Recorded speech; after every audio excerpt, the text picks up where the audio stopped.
Hello, fellow planters. So I'm going to go ahead and basically propagate this nice red sundew. It was sold to me as a Drosera Spatulata, and it might just be a really red variety.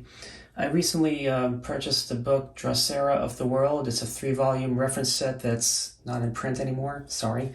But I actually got the 10th to the last copy available from the publisher. So excited. Anyway, but it's still so many sundews. There are very slight nuances which separate them, but a lot of them look similar.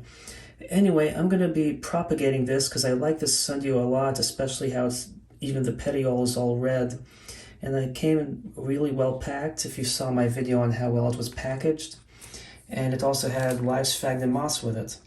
And I really want to get a better container, but for the time being, this would be a good propagation jar. So what I'm going to do to start is put some peat moss, and this is just an accumulation of peat moss from some Venus Flytraps that I was basically planting. If you've seen my videos on how to plant them in like bulb vases, they do really well in those vases as long as the wick is in contact with the media. Put that in there. And you do want to break this apart a little, oops, without breaking the glass. Am I losing pieces flying out of here? Wow. Anyway, I should add a little bit of distilled water and give it a few minutes to soak up. Actually, I'm going to put a little more than usual because it's so parched.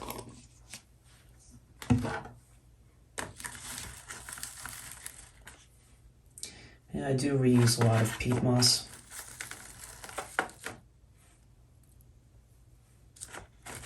That's a good piece.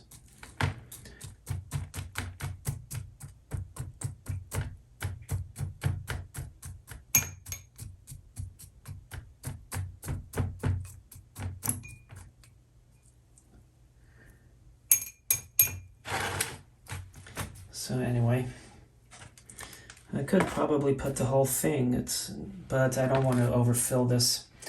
So I do need to, I guess, learn how to not show you my entire arm as I reach for things in the videos, but I do need to let this soak up before I start planting. So I'm going to give this a few minutes and then we'll commence. So while this is soaking up, let's move Hermie over here. I do plan on building a nice sundew enclosure. So hopefully by the time I get to it, that thing will stay alive. Now, a year ago, I set up a propagation tray for Nepenthes seeds. And I can't even get this open anymore. But I did, about 2 or 3 months ago, I did drop this, so it went upside down and I gave up on it. It's still very humid, but it was a year, and they say the seeds can take up to a year, especially if they're older, but nothing at all. I guess I could have used the peat moss in here, which is already saturated. But I did get all this sphagnum moss to regrow. You buy the dried Chilean sphagnum moss from Lowe's, branded as orchid moss, and in a high humidity environment you can get it to grow if you've seen my videos on it, because this is really good wet peat moss. I'm going to put some in here but try to avoid putting the live moss since I don't want to mix the varieties in case that is a different kind than that. It could be the same kind, depending on how they're growing. They get lighter or darker in color. But they did grow very well. It's a shame that none of those Nepenthes seeds, I had them labeled so I can keep them sorted by what kind they were, but none of them sprouted. Either I was buying old seeds and they were just not going to propagate or germinate regardless, or they died coming here from Canada in the cold. I don't know if seeds, tropical pitcher plant seeds can survive the trip like that or not. But anyway, I hate when I search for things online and I find people selling seeds even when I do live plants. So if you sell on eBay, please stop it. It's so annoying. In this case, I was specifically looking for seeds. But this still needs to soak up a little more, so we'll give it a few more minutes. So I let this soak up for a few minutes while I ate a chicken and garlic sandwich, but I do want this to flatten out a little bit. Now, one thing with sundew propagation is... Oh, I still have hiccups from all that garlic, wow. I put lots of garlic. That's the beauty with everyone wearing face masks now. You can eat all the garlic you want and they won't shy away. Well, they still shy away, but not from that. So, I think I did... still hiccups, wow. Yeah, I did put a little too much. I don't want to put any more because if it's too wet, it actually won't be a successful propagation because that would prompt the sundew leaves to mold. So also, if you look at this, it was getting a little afternoon sun, but where I put it, it wasn't getting too much. So all the hairs don't have dew droplets on it. Oh, the hiccups. And people think you need to add water for the dew droplets, but it requires more sunlight for the dew to form. Something people don't realize, but I'm going to snip a few of these.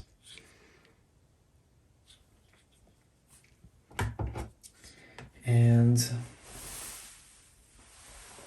I want to use this one.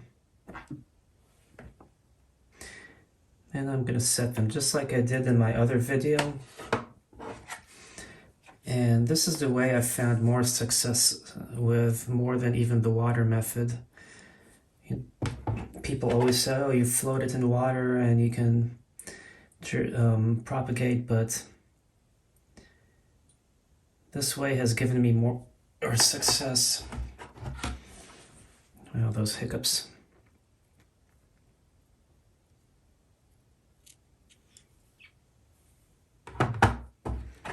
I must have really piled in the garlic to get such bad hiccups. Had I known, I would have waited a little longer on the on resuming this video.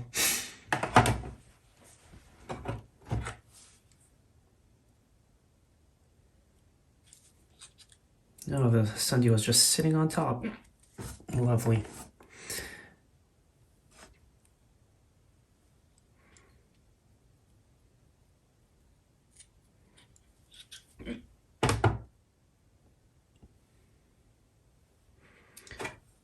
Need to figure out which side is up.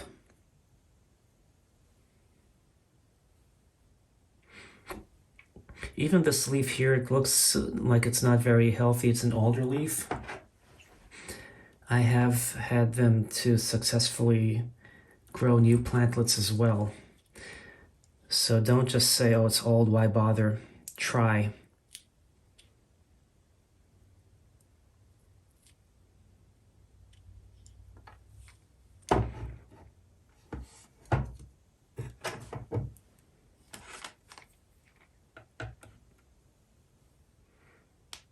Okay, so you always want to make sure the right side is facing up.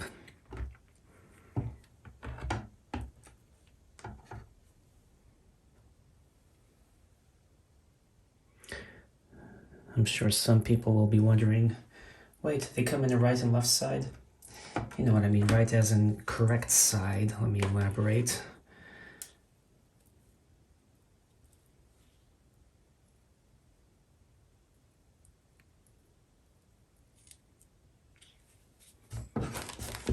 I was going to put some sphagnum moss in there. Now I think I'm going to pass on that actually, because I want to watch these actually produce new plantlets versus the sphagnum moss overshadowing them.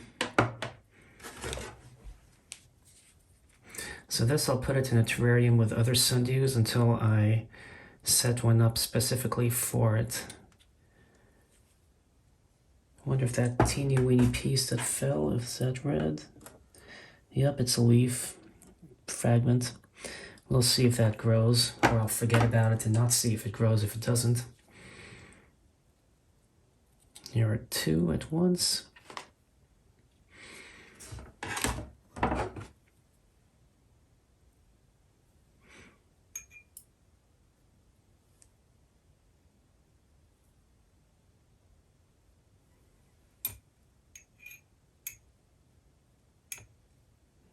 You don't want to bury them.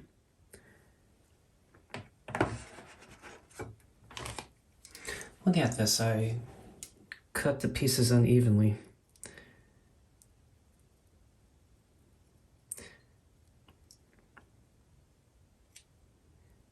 I should have been a little more delicate to keep it looking pretty.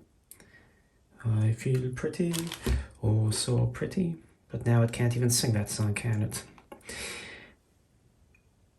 Okay, so I have 3, 4, 5, 6, 7, 8, 9, 10, maybe 11. I do want to keep some on here so it can absorb sunlight.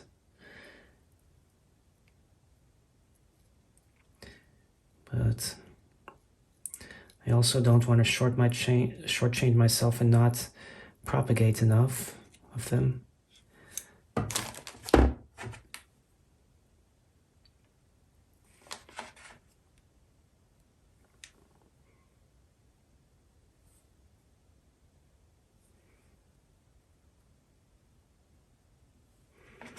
Okay, I'm gonna leave some leaves on here just so this can not be overly stressed, but let me just take these two and I'll be done. Okay, set that there till I give it a more hospitable home. Oh look, dead leaves.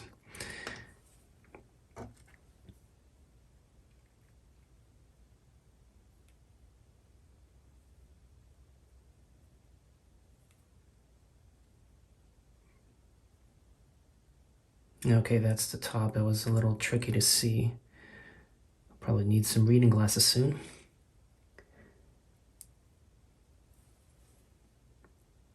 Yeah, that's the top. You can typically expect one plantlet from each leaf.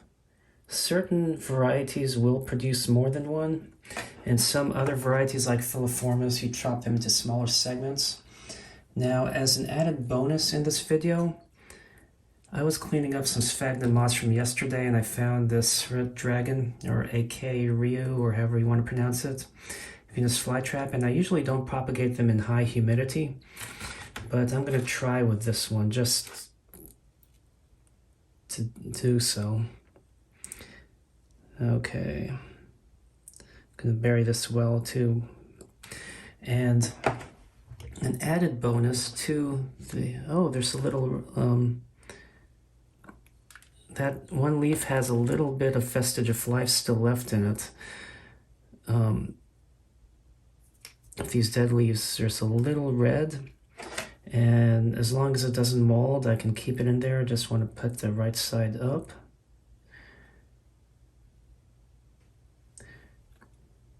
And you never know, sometimes those will surprise you. Now, another bonus in this video is with this sphagnum moss. Oops. I had some Venus Flytrap segments from yesterday that I'm going to just stick in here as well and see if they grow. Because they're missing the leaves and everything, they might be okay with the high humidity for the time being. Let's see, I'm running out of space unless I put one in the middle. Okay.